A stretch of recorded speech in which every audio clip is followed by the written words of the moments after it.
como vocês estão? Hoje eu vim para falar de um assunto talvez bem polêmico ou talvez bem debaixo da manta, que as pessoas poucas vezes falam. Falam como passaram um perrengue dentro da escola, a mais nova palavra, né? O bullying.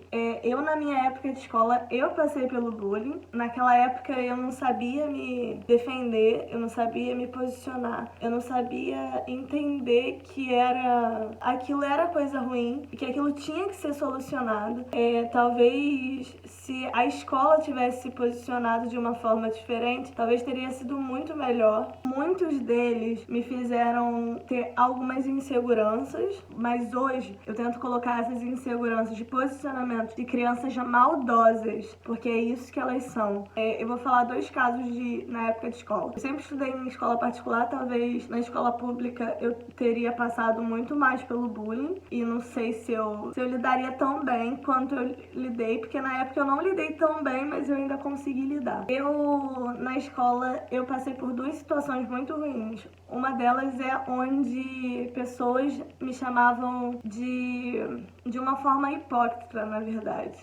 Meninos me colocaram um apelido que eu não sei se convém falar ou não. Qualquer coisa eu posso falar no pessoal ou eu posso fazer um outro vídeo falando. Mas eles colocaram um apelido em mim pela forma do meu corpo. Eu sempre tive muita perna e bunda por causa do balé, né? Muita batata da perna e tal. Então eu tinha muita cintura. Eu sempre tive um corpão. Literalmente um corpão.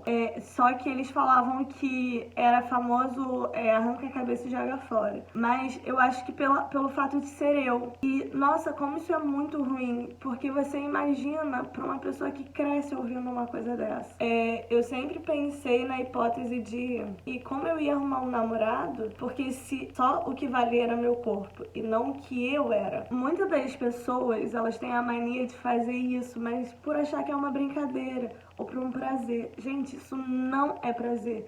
Isso não é coisa que se faça com alguém. Outro fator que me fez passar pelo bullying foi com uma professora. Na época da primeira série, se eu não me engano. Eu sempre fui muito disléxica. Na verdade, eu nunca fui disléxica. Na verdade, eu nunca tive autismo. Mas claro que eu nunca fui comparada a um autista, tá? Porém, eu tinha muita dificuldade de copiar. E essa não é a minha forma de aprendizado. A minha forma de aprendizado é olhando e vendo a pessoa fazer o exercício que eu consigo gravar. E cada um tem a sua forma de aprendizado. Tenta identificar, se você tá passando por isso, tenta identificar como que você aprende as coisas. Eu sempre fui assim. Eu sou muito manual. Eu olho, entendo e tento fazer. Essa é a minha realidade. Eu não copiei dever e aí eu fiquei o dia inteiro sem comer, né? Não fazer o lanche da tarde. Na época eu estudava de tarde. E todo mundo foi pro recreio, eu fiquei ali na sala tentando copiar e eu não copiava porque eu não conseguia, porque eu me embaralhava nos meus pensamentos. E nesse dia a professora virou e me botou na frente da turma depois do lanche e falou assim: gente, tá vendo essa menina? Não sejam como ela. Ela é burra, ela não sabe copiar e ela nunca vai conseguir nada da vida. Quando isso me aconteceu, eu nunca tive coragem de falar isso para as pessoas, que eu passava isso na escola. Mais pra frente, no próximo ano eu tive uma professora que, nossa, como ela foi cuidadosa comigo e foi amorosa. E, gente, e como isso é ruim? Isso é ruim porque você como adulto, você não quer ouvir que você não vai conseguir, que você não pode. Imagina pra uma criança. Eu lembro que nesse mesmo dia eu tava com muita fome e eu não tinha lanchado. E eu sabia que se eu chegasse com um lanche em casa, minha mãe ia perguntar. Talvez eu tinha que ter feito isso para realmente minha mãe poder brigar na escola, mas sim, minha mãe ela não soube disso quando eu era mais nova. E eu andava de transporte. Nesse dia, eu lembro que eu me escondi debaixo do banco, que era de um ônibus, né? Eu nunca sentava no último banco. Eu sentei ali e comi escondida. Sim, porque nem no ônibus a gente podia comer. Então, pra você ver, né? Porque eu falei assim, oi, eu não comi hoje.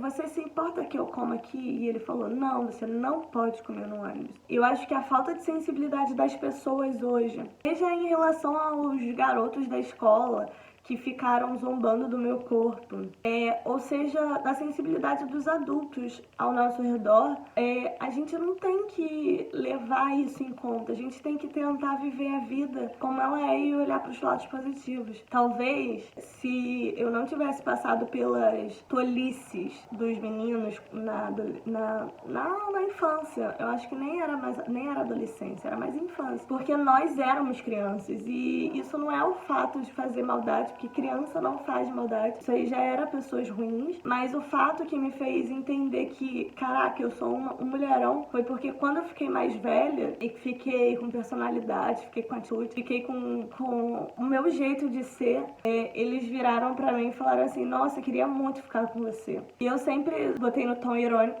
mas eu não era aquilo que vocês tanto falavam na infância, eu não era aquilo lá. E aí eu pude perceber que literalmente a vida dá voltas e sim, um dia você tá embaixo, outro dia você tá em cima. E eu pude mostrar pra eles que eu falei assim, mas se vocês não me queriam lá, vocês vão me querer agora? Não entendi o seu contexto, não entendi a sua perspectiva, não tô compreendendo o que é aqui ou o que é lá. Mas é porque lá a gente era criança. Não, porque criança não faz maldade. Criança simplesmente brinca. Criança simplesmente ama o próximo, sem olhar quem é ele. E sobre a professora, eu nunca encontrei ela, porque eu acho que eu também nem reconheço, assim. Eu sei mais ou menos como ela era, mas eu não tenho contato e também não sei se... E também não sei se eu quero ver ela, mas se eu um dia ver, eu vou perdoar ela, assim. Eu quero liberar perdão pessoalmente, porque eu já liberei perdão pra ela, mas eu entendi que adultos também erram e adultos também fazem maldade. Só que a gente tem que entender que todos nós somos humanos, todos nós somos falhos e nós temos que entender que tudo passa. A questão é que tudo vai passar. E se você tá passando por alguma dificuldade, alguém da escola, ou um professor, ou um adulto, está fazendo alguma coisa com você, conte, fale com pessoas. Então, se você tá passando por alguma dificuldade, se você tá pensando em desistir, não desista, porque a vida, ela é uma roda gigante e você logo mais vai estar lá em cima vendo um lindo entardecer. Ou então você vai estar lá em cima vendo uma linda cidade. Então, conte pra alguém, fale pra alguém que você tá passando por isso, expresse, não fique com medo das circunstâncias. Nossa, como eu tive medo, como essas coisas me paralisaram. Hoje eu não tenho tanto medo das coisas, né? Hoje eu tento enfrentar os meus medos, mas saiba que todas essas coisas vão passar. É como passou pra mim e como me tornou uma mulher mais forte ainda. Então, é isso por hoje. Beijos e até a próxima. Se você gostou desse vídeo, curte, compartilha com os amigos e se inscreve no canal para as próximas notificações você receber. Beijos e até a próxima!